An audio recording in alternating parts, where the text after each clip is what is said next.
ভারতবর্ষের ধর্ম সংস্কৃতির আত্মা হচ্ছে বেদ।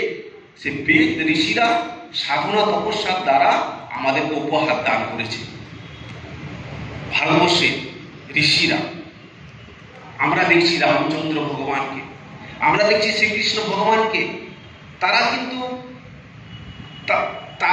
এই হিন্দু ধর্ম তৈরি করেন। তারা এই ধর্মের ধারাটাকে এগিয়ে নিয়ে আসছে, তারা ধর্মের ধারাটাকে এগিয়ে নিয়ে আসছে। প্রণমানন্দজি মহারাজ তিনিও এই যে ধর্ম, যে তার আবির্ভাব, যেমন শ্রীকৃষ্ণ ভগবানের আবির্ভাব ঘটেছিল আমরা সবাই জানি।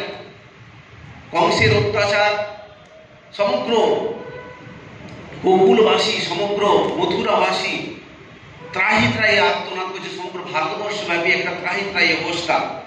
তখন দেবকী বেসুদেবের কাতর আত্মনাদে শ্রীকৃষ্ণ ভগবান স্বয়ং বিষ্ণু কৃষ্ণরূপে আমাদের মধ্যে এসেছেন, আমরা দেখেছি।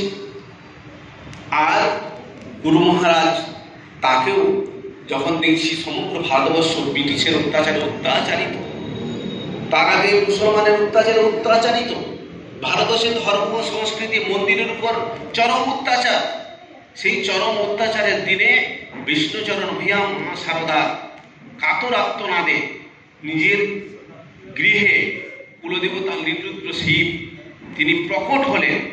তিনি মা সারদাকে দর্শন দিচ্ছেন, আত্মর ঘরে পুত্র রূপে